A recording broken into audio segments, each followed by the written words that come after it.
দিদি সব শুনতে পাচ্ছে, দিদি শুনতে পাচ্ছে, জেল থেকে বসে এখন সন্দীপ ঘোষ শুনতে পাচ্ছে। সন্দীপ বাবু ভালো তো? দিদি এটাকে নিয়ে কেন্দ্রীয় সরকারকে দোষ দিচ্ছেন, মোদির পদত্যাগ চাই। ওরে আমার, দিদির এখানে কোনো দরকারই নেই। তার কারণ দিদির সমস্ত ফেলিওর নিয়ে দিদি যখন মোদি বাবুর ঘাড়ে চাপাবেন, বলবেন যে এটা কেন্দ্রীয় সরকারের ফেলিওর, তার মানে রাজ্যের কোনো প্রশাসন নেই, নেতৃত্ব নেই, অ্যাডমিনিস্ট্রেশন নেই। এরা পুলিশ কমিশনারের ওপর চড়ে বলেছে এটাকে হটাও। দিদি ফাঁক বলে বেরিয়ে গিয়ে এই বিধানসভায় শুভেন্দুর সাথে কেলাকেলি করছে।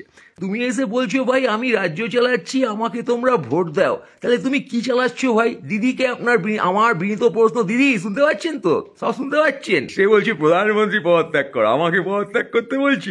আমি প্রধানমন্ত্রীকে পদত্যাগ করতে বলবো কেন? না রাজ্যে, রাষ্ট্রে, এই গোটা দেশে মেয়েদের সুরক্ষা নেই, এত এত এত এত ধর্ষণ হয়েছে।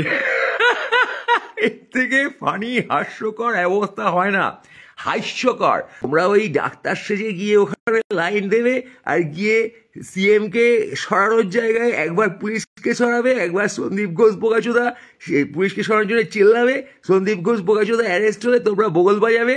You are bullshit man. ভেবে দেখো, তোমরা কোনো উল্লাস করো না। সন্দীপ ঘোষ বোকাচোদাকে তুলাছে তোমাদের আইওয়াস করেছে মারা।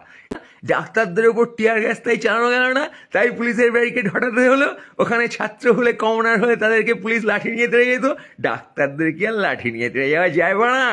আর সন্দীপ ঘোষ 2 নম্বরই করেছে।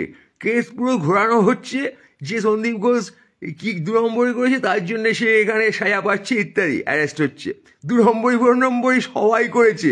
দেশের মন্ত্রী শান্ত্রী, এমএলএ, এমপি, যত বোকাচোদা আছে সব শালা করাপ্ট।